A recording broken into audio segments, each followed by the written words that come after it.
Buenas, buenas, ¿cómo estás? Bien, ¿y tú? Bien, lo que pasa es que se me vino complicando el día y lo que nunca debe pasar, se fue la luz y me quedé como Leí viendo cómo solucionar lo del Wi-Fi, pero pues ya agarré el teléfono para en, aunque sea con los datos. en directo desde Ciudad de México, ¿no? Así es, Así es que sí. bueno, hubieron un terremoto el otro día, ¿cómo estuvo eso? ¿Qué será? Hace como, yo creo ¿Tres que tres semanas? semanas, ¿no? Sí, sí. Sí, Bueno, es que ya el tiempo es tan raro en este año que no sé si fue hace un mes o hace 2 semanas. Pero sí, fue recién, de hecho, o tal vez un poco más, yo creo que fue principios de junio, sí, que ya estamos entrando a agosto casi, es sí. terrible, julio se fue como nada.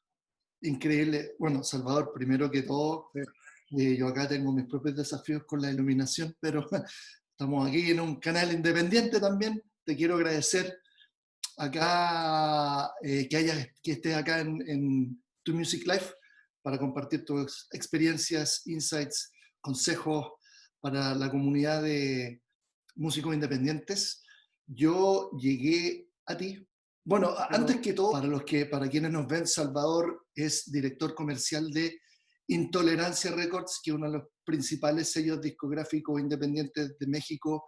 Tiene oficinas y tiene artistas en toda Latinoamérica. También tiene casi 30 años de experiencia, curador de festivales, productor, compositor, jurado, conferencista. También trabajas con la industria del cine allá en México, componiendo, produciendo, musicalizando. Y yo te vi a ti en una teleconferencia de la Casa Independiente en Colombia, y me gustó mucho lo que hablaste sobre los desafíos de la música independiente, y me quería colgar de eso para conversar contigo el día de hoy. Quería hablar contigo sobre los desafíos de los músicos independientes, cómo los ves tú desde tu experiencia como, digamos, un actor importante dentro de lo que es la música independiente, el rock independiente en América Latina. Entonces, para allá va la conversación. Oye, bueno, entrando en materia, lo primero que quería preguntarte, tú eres una persona con 3 décadas casi de 29 años, 3 décadas de experiencia, y yo siempre le pregunto a mis invitados cómo entraron en la industria musical y cómo se dieron cuenta, ok, estoy trabajando en esto. sí, realmente yo creo que entré en el momento en que decidí comprarme un instrumento y llamarle a alguien para tocar conmigo. Ujú, Y que eso derivó, finalmente mi historia es muy rápida. Yo vivía en una provincia muy descentralizada. En México está muy centralizada la industria de la música. Yo vivía en una frontera con Texas, ¿no? Frontera con McAllen, en ujú. una ciudad que se llama Reynosa, Tamaulipas. Y, y ahí tuve mi primera guitarra. Creo que ese es como mi primer realmente contacto con, con esto que le llaman industria de la música. Y cuando yo migro hacia la Ciudad de México, me contacto con amigos míos que dejé de ver, y uno de ellos me dice que ya está tocando y que va a grabar un disco y todo. Y yo empecé ya de manera formal siendo el staff de la banda de mi amigo, ¿no? Que, o sea, Ujú. empecé cargando los instrumentos y los amplificadores, esto por ahí del 91, ¿no? De 1991. Y a partir de ello estuve combinando pues esa actividad que era casi altruista, porque para nada se me ocurría que se podía cobrar por ese trabajo. Lo hacía como por un tema de gusto, de acompañar, de estar en las tocadas. Después tuve una temporada como músico, grabé 2 discos, y justo en la grabación del segundo disco es que tuve mi primer trabajo formal en una disquera, ¿no? Justo la disquera en la que habíamos nosotros editado nuestro disco. Y yo empecé ahí a trabajar primero como prensa y después fui moviéndome hasta un momento en donde ya tuve como un puesto importante dentro de la disquera, que se llamaba MW Records, una disquera independiente. Y de ahí decido asociarme con Gerardo Rosado para que Intolerancia, que ya había producido muchos discos, la formalizáramos como un sello discográfico con distribución física y digital y todas esas cosas que derivan en todo el trabajo que ya hemos hecho hasta la fecha. ¿Por qué le pusieron Intolerancia? Mira, yo creo que hay como dos versiones que son reales. Una es la directa. Mi socio hizo parte de un grupo que se llama Consumatum Est, que también grabaron 3 discos en activo, y ellos transitaron de un contrato de disquera transnacional a la independencia pidiendo una carta de retiro en un momento donde eso era como un sacrilegio. Y el disco que ellos tuvieron en la transnacional se llamaba Intolerancia. De hecho, el logotipo de la disquera es tomado también del disco Intolerancia, que es un riel cortado transversalmente. Muchos piensan que es una copa. Con el paso del tiempo el riel se convirtió en copa. Y ese es como el referente inmediato. El otro sí, como más filosófico, tiene que ver con el tema de, en ese momento, no tener por qué tolerar ciertas cosas que sucedían en la industria de la música, ¿no?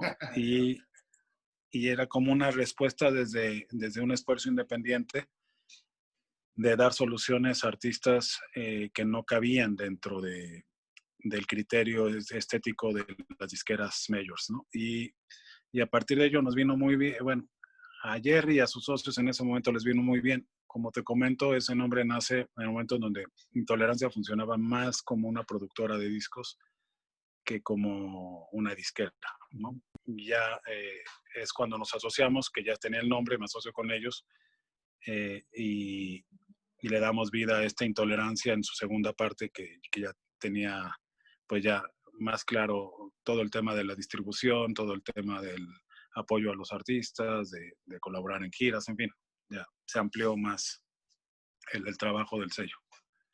Oye, Sal, bueno, tú en estos 29 años has visto de todo, has trabajado con muchos artistas, algunos muy conocidos, me imagino que varios no tanto.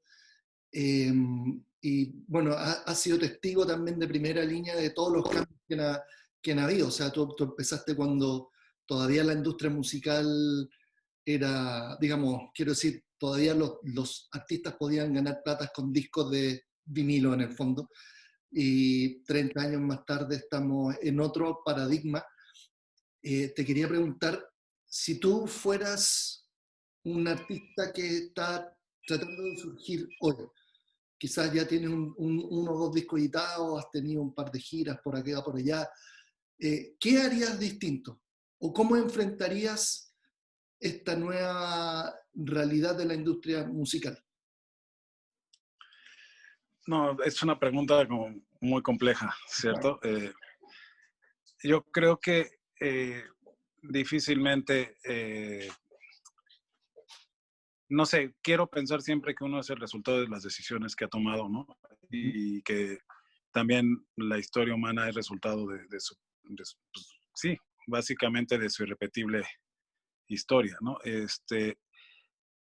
Yo no sé, yo creo que tal vez pensaría en el replanteamiento de cuál es la información que como promotor de música en diferentes momentos creíamos que debía recibir el músico con el que trabajábamos, ¿cierto? O sea, porque sí, a mí sí me toca el momento en donde el eje de la industria es el disco, ¿no? El disco físico. Y en donde mucha colaboración en ese tiempo, como sello, no pensábamos en que había fechas en vivo que fueran pagadas. Se hablaba todavía incluso de las fechas de promoción, y se Claro. habla un poco de cómo mientras tocabas más, la gente después iba a ir a comprar tu disco. Y en el caso de los independientes, pues la oportunidad de vender los discos en las fechas, en fin. Entonces, pero yo pienso que en el caso de la industria de la música, lo que vemos son fenómenos sociales que difícilmente cambiemos. Yo creo que eh, la música está volviendo a ser lo que era antes de la industria, y que está volviendo a ser con ciertos matices, ¿no? Cierto que a veces no nos explican que la música convertida en mercancía es una parte mínima de la historia de la humanidad, ¿no? Y que tiene más que ver con el tema del capitalismo, ¿no? Ujú. Que finalmente, pues, para cambiar como todo el tema de la relación músico disquero, músico manager, todo esto, tiene que ver con un tema muy complejo de cómo se conforman las sociedades, de cómo pasamos del momento en donde existían los juglares o los músicos con mecenazgos de gobiernos a un tema de inversión privada y de que existiera ¿no? como la inversión privada para que ese bien como artístico de la humanidad empezara a meterse en objetos y a venderse, ¿no? Y en ese sentido creo que es pues importante el registro y es importante eh, mirar en retrospectiva cómo durante un tiempo muy pequeño en la historia de la humanidad la música se vendió a través de un objeto, ¿no? Eh, pero yendo, por ejemplo, a todos los artistas de nivel con los que tú has trabajado, por ejemplo, me acuerdo cuando vi esa videoconferencia, tú has trabajado con Doctor Crápula, que, o sea, yo no soy fan, pero sí los ubico de nombre, son un grupo muy conocido. También, digamos, Paté de Foix, lo mismo como estamos hablando a Clara, a Carla Morrison, los artistas chilenos con los que algún momento trabajaste. La pregunta iba básicamente, ¿cuáles dirías que son las claves del éxito de esos artistas? ¿Por qué llegaron a donde están? Y quizás qué son los errores de repente que se cometen en el camino que te impiden o te alargan la curva de aprendizaje. Claro, mira, yo creo que uno que yo siempre hablo que es muy importante tiene que ver con el tema de la comunicación, ¿no?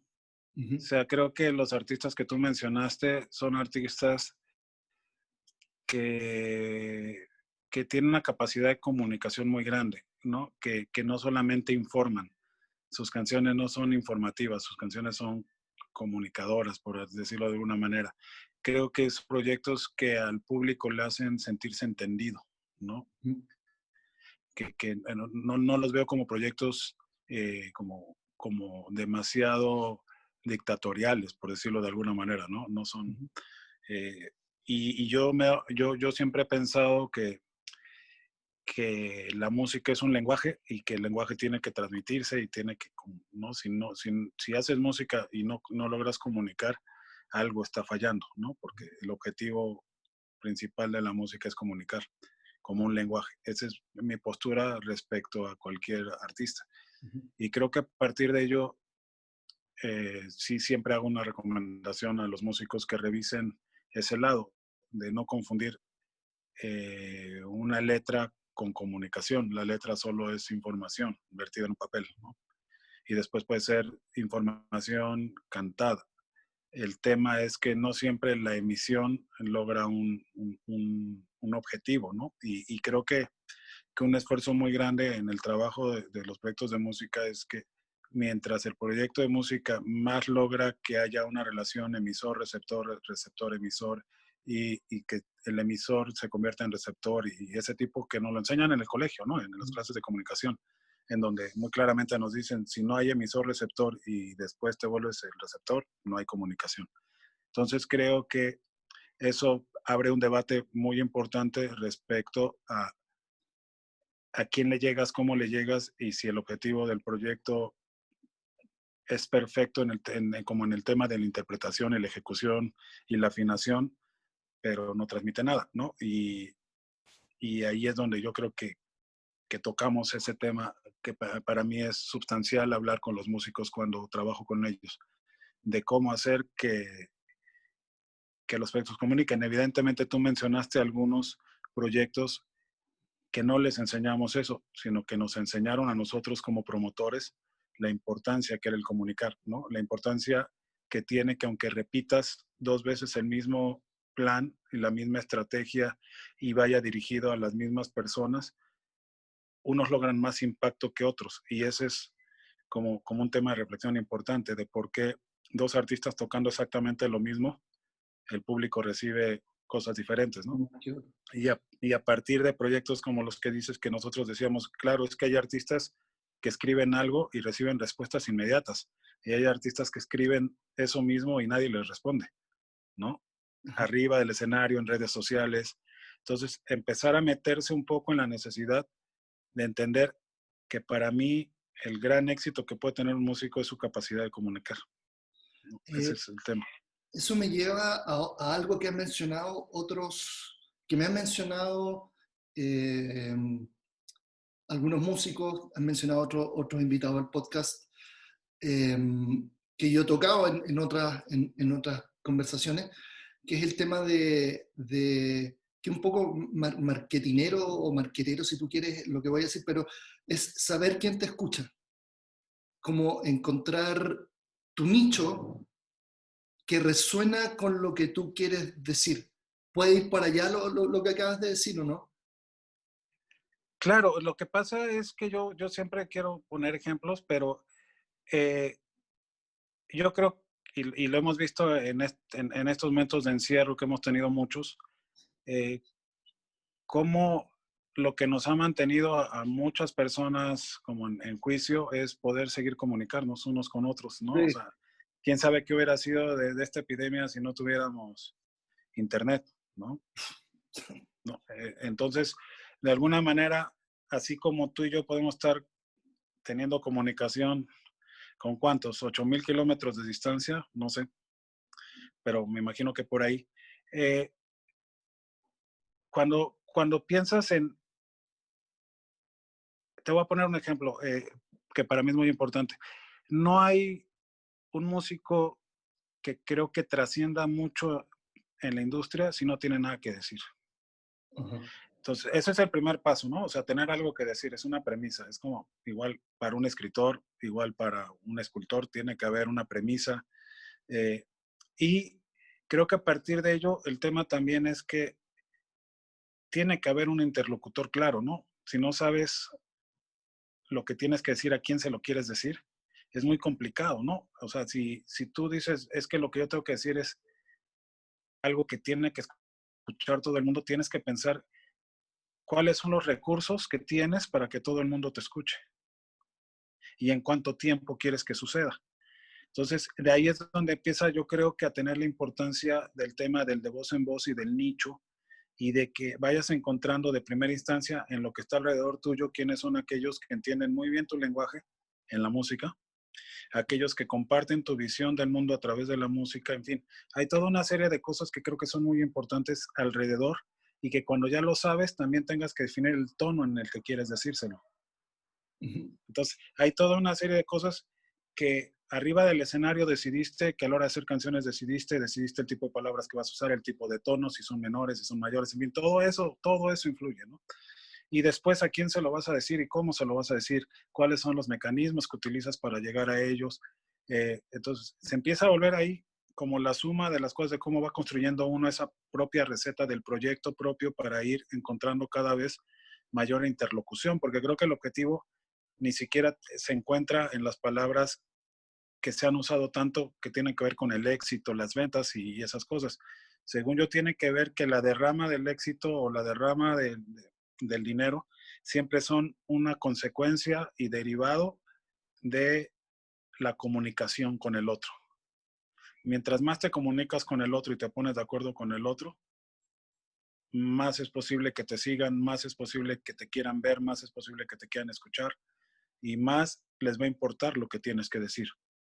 Entonces, en ese sentido, sí puedo pensar que hay ejemplos muy locos que he vivido en estos años, que no tienen que ver ni siquiera con el rock pop o con un artista de pop masculino o femenino, tiene que ver más con apuestas eh, tan estrambóticas, por así decirlo, como un proyecto de sacar un disco de un bajista solista, ¿no? Y de cómo hacer que eso llegue a mucha gente y que a mucha gente le importe. Y entonces también uno a través de los músicos va uno aprendiendo que a veces ese toma de decisiones te hace llegar a mucha más gente en un primera instancia, sobre todo si no tienes una chequera detrás muy grande que la respalde. El trabajo de esos nichos y reventar los nichos y lograr que los propios las propias personas a las que convences con tu trabajo y con tu comunicación se repliquen tu obra, ¿no? Y que cuando te des cuenta desbordes tu nicho y te vuelvas más transversal. Y sí, entonces le empieces a hablar a más gente de la que te imaginaste. Y en ese marco, hablando de ese digamos, voy a ocupar la palabra estrategia, falta una mejor palabra. ¿Tienes alguna recomendación de algo que tú veas que, dado cómo está estructurada la industria, sé que es difícil dar ese tipo de recomendaciones, o quizás un error a evitar? Sí, es complicado porque lo que es algo que parece un error para un proyecto puede ser Claro, un un acierto acierto para para el otro otro. proyecto. Pero lo que sí creo es que las apuestas son importantes, las tomas de decisión son importantes de acuerdo a las expectativas y los objetivos que se plantean, ¿no? Entonces, dentro de eso creo que hay que, desde decisiones muy simples hasta decisiones muy grandes, es ¿qué te importa más, los likes o los comentarios? ¿No? Por ejemplo, hablando de una red social. Ujú. ¿Qué tendría más valor? ¿Cuántas veces te contesta alguien o cuántas veces alguien pone un corazoncito? Desde ahí hasta todo lo que me digas de hacia dónde haces tus apuestas, ¿no? De saber para qué vas a tener más escuchas en una plataforma de streaming o para qué a otro le sirve. Eh, Porque vemos ejemplos en todos lados. Yo trabajo con artistas que tal vez no tienen redes sociales tan activas, pero que llenan foros medianos con gente que paga por verlos por un trabajo ganado de escenario en escenario y que para ellos eso es el acierto, ¿no? Ujú. Alguna vez invitamos a un grupo español a tocar en un festival en donde aquí tenemos, somos parte del comité de curaduría del escenario Carpa y Tolerante, y este grupo español, como estrategia, no quiere que haya nada de ellos en las redes. Cada vez que encuentran algo de ellos en internet, lo bajan. Entonces, es muy difícil encontrar, pero eso a ellos les ayuda a lograr un objetivo que ellos tienen directamente de una expectativa y de un interés específico de que la relación que ellos quieren tener con la gente es solamente del escenario. Y es decisión de ellos y así están felices y así llenan sus teatros. Y si alguien quiere escucharlos, tiene que comprar el disco o el DVD o en fin, ¿no? Entonces, ese tipo de cosas tienen que ver, y siempre hablo, cuáles son las expectativas que un artista tiene o que un grupo musical tiene y cómo genera planes viables para que sus expectativas se cumplan. O sea, lo único que siempre les digo, si es un error, plantearte una expectativa no viable. O sea, si no puedes llenar un bar de 100 personas, ¿por qué quieres tocar mañana en un escenario para 15,000? ¿Por qué te arriesgas? Entonces ahí el tema también es otra de las cosas que pongo siempre en las pláticas entre cómo tomas decisiones, por tus deseos o por tus necesidades, ¿no? Y en el tema de los grupos, creo que nunca se separan totalmente porque van juntas, ¿no? Porque la sociedad moderna tiene el deseo pegado a la necesidad. Sin embargo, no es lo mismo decir deseo llenar un estadio a necesito llenar un estadio. Claro. La toma de decisiones son muy diferentes y el riesgo a sentirme frustrado si no se cumple cambia muchísimo. Es, es, es, es básicamente, tal vez a mí como trabajador en la música, me interesa muchísimo, ¿no? Tratar de lograr que los proyectos encuentren un lugar en donde se sientan bien y donde celebren el camino también, ¿no? Porque sí es bien importante. Al final sabemos que todos desearían llenar un estadio y todos desearíamos trabajar con proyectos que llenen estadios. Sin embargo, tal vez no pensamos el camino de la misma manera, ¿no? El Y proceso. tal vez tenemos la conciencia de que si no se da es porque no todo mundo puede tener un proyecto de música y llenar un estadio y que hay carreras impresionantes de mucho prestigio y de mucha historia y de mucho incluso herencia cultural para la humanidad que no llenaron nunca estadios, ¿no? Y que cometieron y que realmente al final obtuvieron el objetivo tal vez que se planteaba, no sé. Entonces, yo básicamente siempre hablo de la premisa, es muy importante, muy importante no confundir la información con la comunicación, por lo que les decía, es importante desde mi punto de vista distinguir un poquito qué cosas las hago por deseo y que se convierten en un obstáculo porque son contrarias a los que necesita mi proyecto, ¿no?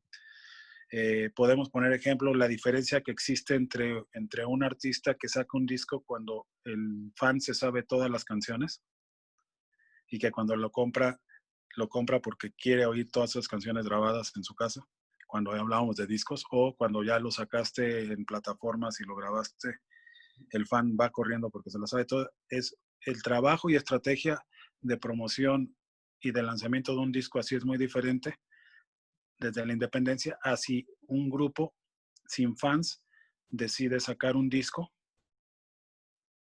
y no saber de dónde mágicamente van a salir las personas que lo van a replicar. Entonces, sacan el disco y después empiezan a hacer el trabajo promocional para que la gente se entere que sacaron un disco que no conocían, que las canciones, ¿me explico?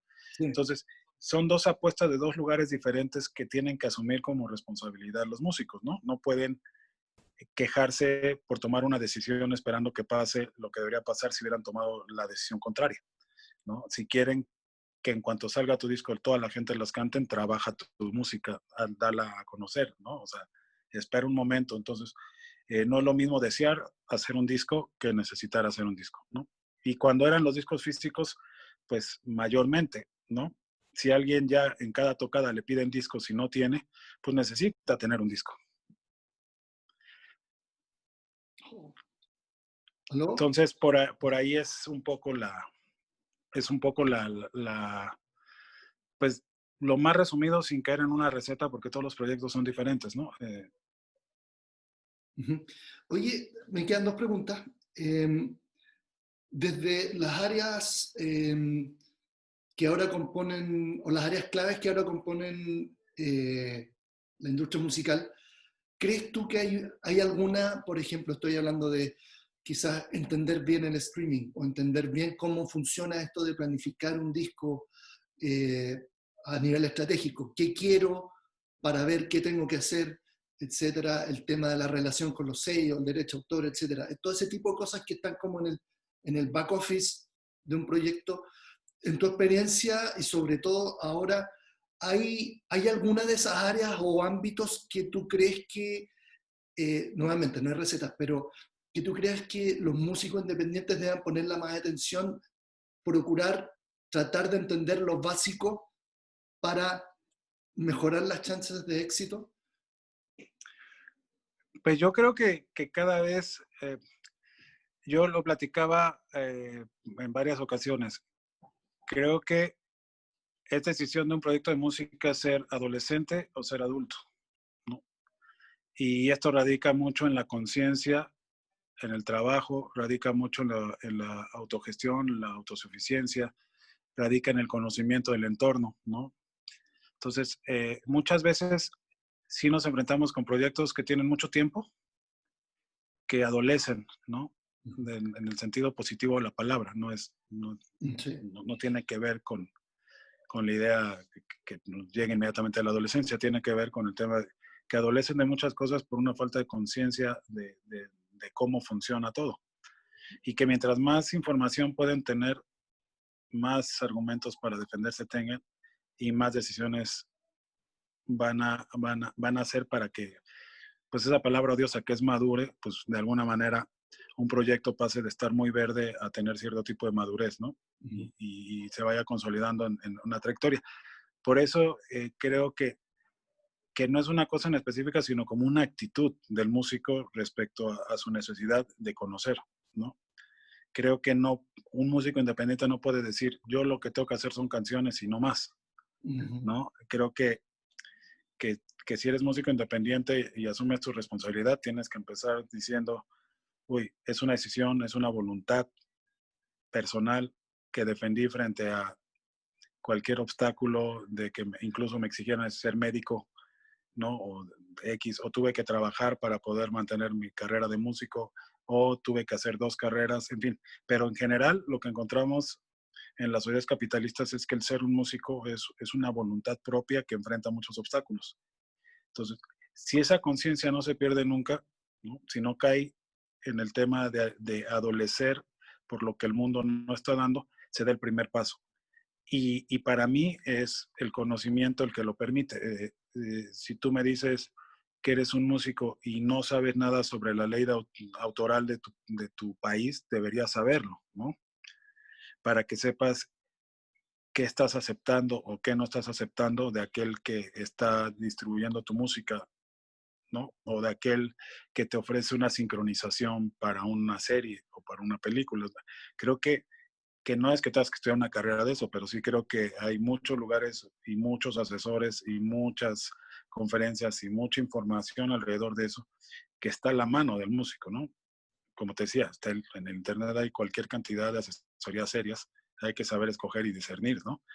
Eh, no sé, eh, para mí creo que eso conlleva mucho a saber si quiero tocar en festivales y no sé cuáles son los criterios de festivales y quiero aplicar, pues algo debería indicarme que debería yo conocerlo. Y si no quiero ponerme a conocer, pues por lo menos debería aliarme con alguien que lo sepa. Y ahí es donde aparece también que si el músico necesita un apoyo, lo busque y que tenga un equipo de trabajo que se encargue también de llevar todas las cosas que el músico de la banda tal vez no comprende, ¿no?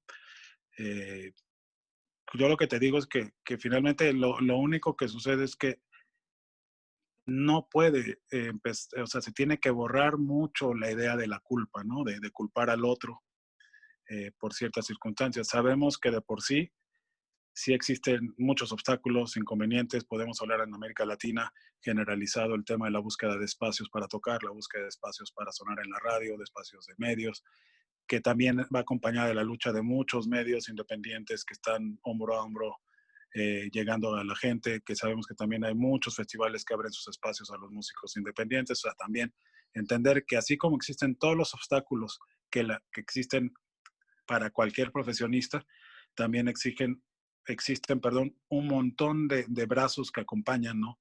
Y que el tema es tener la humildad para voltear y verlos, ¿no? Porque siento que a veces no se tiene la humildad para eso y se está esperando que voltee el canal masivo de televisión y le dé a uno el programa en horario premium, ¿no? Y que la queja a veces va por ese lado y no por el tema de que hay muchos espacios para hablar y que hay mucha gente que está dispuesta a escuchar, ¿no? Eso es un poco mi idea, sin quitar tampoco que es cierto, enfrentamos muchos retos, enfrentamos un tema, ¿no? O sea, sí no está fácil el desarrollo de los proyectos independientes, pero hay que hacer alianzas. Oye, Salvador, encontré súper interesante la entrevista. No hay recetas, pero es como filosóficamente práctica, muy interesante desde ese punto de vista. Es como, antes de decidir, digamos, antes de poner las piezas en su lugar, pensar, ¿para qué queremos hacer esto? ¿Qué necesitamos? ¿Qué tengo para ofrecer? No había hablado de la industria musical desde esta perspectiva anteriormente. Es como tú dices, como una perspectiva más adulta de lo que significa ser, tener o tratar de avanzar un proyecto musical. Así que te agradezco mucho el tiempo y todos estos insights que acabas de compartir. Pero antes, una última pregunta. ¿Qué estás escuchando Dígame. y cómo te pueden ubicar? Uy, pues ahorita en la cuarentena estoy escuchando todo, ¿no? Porque finalmente escucho mucha música hecha en América Latina, ¿no? Escucho a Belandi La Tigra de Colombia, escucho a Nampa Básico, he estado escuchándolo últimamente también de Colombia, Crápula, evidentemente lo escucho siempre. Eh, por ahí hay cantantes, mujeres nuevas que me parece muy interesante y que están ahorita liderando creativamente, creo que muchas escenas en América Latina, como María Centeno, Alejandra Jiménez, eh, en fin, espero, se me van rodando porque además escucho muchísimas cosas. También me doy mis tardes de clásicos y de canciones en inglés que ochenteras y noventeras, ¿no? Eso es mucho, o sea, no me estaciono demasiado Y también acá comparto mucho la música con mi hija, que es súper aficionada de la música. Mi hija es colombiana, viviendo aquí en México desde hace ya casi 10 años. Comparte el gusto con la música conmigo, compartimos mucho. Ella descubre muchas cosas nuevas y me enseña muchas cosas nuevas. No sé qué tantos artistas nuevos he conocido que me han gustado. Ya ahí tengo en mi Spotify un par de listas que ella generó que me tienen impresionado, ¿no? Por el nivel de curaduría que tiene, ¿no? Y de cómo las llama. Y por ahí las disfruto, ¿no? De muchos artistas nuevos que están haciendo música en muchas partes del mundo. Los nombres ahorita no los tengo porque te digo, me pongo a jugar cartas con ella y le paso la tarde escuchando su música. También música de mi esposa, que ya es más pop, ¿no? Entonces, toca ahorita convivir con todo y pues bueno, a mí me encuentran en cualquier red social como Salto H. Sal de Salvador, Toh mi apellido. Ahí estoy en Instagram, en Facebook y en Twitter. Como buen viejito, le entro más al Facebook que al Twitter y que al Instagram, ¿no? No soy tanto de Instagram, me parece como todavía no le agarro bien la onda, ¿no? Sí, no, Y no, me no, reclaman. no es llegar y meterse a Instagram. Sí, lo tengo que usar más. Evidentemente en TikTok no estoy y no voy a estar, ¿no? A menos de que me sorprenda mi hija y me meta en alguno de los suyos. Pero por Facebook y por correo, eh, también no lo recomiendo tanto porque como que entro menos a checar ya correos ahora. Lo que recomendaría si alguien quisiera contactarme, que me puede contactar por el Messenger del Facebook Perfecto. y a partir de ello podemos empezar a tener ahí cualquier tipo de contacto, ¿no? Y después pasar como al WhatsApp. Excelente, excelente. Salvador, Sal, muchas gracias por haber estado acá. Éxito y espero que hablemos nuevamente en un futuro próximo. Así que muchas gracias. Un gran Muchas abrazo. gracias a ti. Hasta Un luego. abrazo. Chao, chao.